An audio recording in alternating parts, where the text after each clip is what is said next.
ಎಲ್ಲರೂ ದೀಪಾವಳಿಗೆ ಒಂದು ಒಳ್ಳೆ ಪ್ರಾಡಕ್ಟ್ ತಗೋಬೇಕು ಥಿಂಕ್ ಮಾಡ್ತೀರಾ. ಸೊ ಇವತ್ತು ಈ ವಿಡಿಯೋದಲ್ಲಿ ನಿಮಗೆ ಒಂದು ದೀಪಾವಳಿ ಆಫರ್ ಅಲ್ಲಿ ಒಂದು ಒಳ್ಳೆ ಪ್ರಾಡಕ್ಟ್ ಕೊಡ್ತಾ ಇದೀನಿ. ಸೊ ಇದು ನೋಡಿದ್ರೆ ನಿಮಗೆ ಒಂದು ಅಟ್ಯಾಚ್ಮೆಂಟ್ ಹೇಳ್ಬೋದು, ಫುಡ್ ಪ್ರಾಸೆಸ್ ಹೇಳ್ಬೋದು, ಇದರಿಂದ ನಿಮಗೆ ಒಂದು 9 ಕೆಲಸ ಮಾಡ್ಬೋದು. ಸೊ ಇದು ಏನಂದ್ರೆ ನಿಮ್ಮ ಹತ್ರ ಅಲ್ಲೇ ಮಿಕ್ಸಿ ಇದ್ರೆ ಸಾಕು, ಅದರಲ್ಲಿ ಈ ತರ ಒಂದು ಅಟ್ಯಾಚ್ಮೆಂಟ್ ತಗೊಂಡು ಅದನ್ನ ಫಿಟ್ ಮಾಡಿದ್ರೆ ಸಾಕು, ನಿಮ್ಗೆ 9-in-1 ಫುಡ್ ಪ್ರಾಸೆಸ್ ತರ ಆಗ್ಬಿಡ್ತದೆ.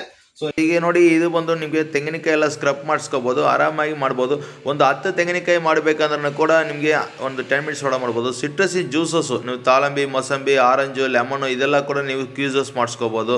ಸೊ ಇದೇ ಥರ ನಿಮಗೆ ಸ್ಲೈಸಿಂಗು, ನಿಮಗೆ ಮುಳ್ಳಂಗಿ ಸ್ಲೈಸಿಂಗು, ಸಾಲಟಿಗೆ, ಸೊ ಎನಿ ವೆಜಿಟೇಬಲ್ಸ್ ನಿಮಗೆ ಸ್ಲೈಸಿಂಗ್ಸ್ ಮಾಡಿಸ್ಕೋಬೋದು. ಒಂದು ಸೆಕೆಂಡ್ಸಲ್ಲಿ ನಿಮಗೆ ಸ್ಲೈಸಿಂಗ್ ಆಗುತ್ತೆ.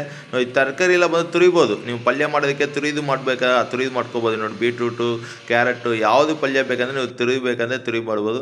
ಸೊ ಈ ಥರ ನಿಮಗೆ ಎನಿ ವೆಜಿಟೇಬಲ್ಸ್ ಪಲ್ಯ ನೀವು ತಿರಿ ಮಾಡ್ಬೋದು. ಇದೇ ಥರ ನಿಮಗೆ ಫ್ರೆಂಚ್ ಫ್ರೈ ಕಟಿಂಗ್, ಮಕ್ಕಳಿಗೆಲ್ಲ ಫ್ರೆಂಚ್ ಫ್ರೈ ತುಂಬ ಲೈಕ್ ಆಗುತ್ತೆ. ಈ ಥರ ಫ್ರೆಂಚ್ ಫ್ರೈ ಎಲ್ಲ ಕೂಡ ತುಂಬ ಆರಾಮಾಗಿ ಈಸಿಯಾಗಿ ಕಟ್ ಮಾಡಿಸ್ಕೋಬೋದು. ಸೊ ನಿಮಗೆ ಸೆಕೆಂಡ್ಸಲ್ಲಿ ಕಟ್ ಆಗುತ್ತೆ. ಈವನ್ ಸ್ಲೈಸಸ್ ಒಂದೇ ಥರ ಸ್ಲೈಸಸ್ ಎಲ್ಲ ಬಂದಿರ್ತದೆ. ಇದರ ನಿಮಗೆ ಗೋಧಿ ಹಿಟ್ಟು ಕಲಿಸ್ಕೋಬೋದು, ಈ ಥರ ರಾಗಿ ಹಿಟ್ಟು, ಅಕ್ಕಿ ಹಿಟ್ಟು ಎಲ್ಲ ಹಿಟ್ಟು ನಿಮಗೆ ಕಲಿಸ್ಕೋಬೋದು. ಸೊ ಇದೇ ಥರ ಬೀಟಿಂಗ್ ಡಿಸ್ಕ್ ಬರ್ತದೆ. ಸೊ ಬೀಟಿಂಗ್ ಎಲ್ಲ ಬಂದು ನಿಮಗೆ ಸೆಕೆಂಡ್ಸಲ್ಲಿ ಆಗುತ್ತೆ. ಕೋಲ್ಡ್ ಕಾಫಿ, ಮಯೋನಸ್ಸು, ಲಸ್ಸಿ, ಡಾಲು ಇದೆಲ್ಲ ಬೀಟ್ ಮಾಡ್ಕೋಬೋದು. ಎನಿ ವೆಜಿಟೇಬಲ್ಸ್ ನಿಮಗೆ ಪಲ್ಯ ಮಾಡಿದ್ರೆ ಕಟ್ ಮಾಡಬೇಕಾ ಚಾಪಿಂಗ್ ಮಾಡಿಸ್ಕೋಬೋದು.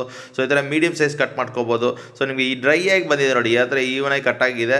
ಸೊ ಈ ಅಟ್ಯಾಚ್ಮೆಂಟ್ ನಮ್ಮ ಹತ್ರ ಸಿಗುತ್ತದೆ. ಯಾವ್ದು ಮಿಕ್ಸಿ ವಾಟ್ಸ್ಆಪ್ ಮಾಡಿ, ವಾಟ್ಸ್ಆಪ್ ತಿಳಿಸಿ, ನಾವು ಬಂದು ಆ ಮ್ಯಾಚಿಂಗ್ ಮಾಡಿ ಕಳ್ಸಿಕೊಡ್ತೀನಿ. ಸೊ ನಮ್ಮ ಪೇಜ್ ಫಾಲೋ ಮಾಡಿ, ಕಂಟಿನ್ಯೂಸ್ ನಮ್ಮ ಕಿಚನ್ ಪ್ರಾಡಕ್ಟ್ ಅಪ್ಡೇಟ್ ಬರ್ತಾ ಇರ್ತದೆ. ಫಾಲೋ ಮಾಡಿ, ಸಬ್ಸ್ಕ್ರೈಬ್ ಮಾಡಿ, ಕಂಟಿನ್ಯೂ ನಮ್ಮ ಹತ್ರ ಶಾಪಿಂಗ್ ಮಾಡಿ. ಧನ್ಯವಾದಗಳು.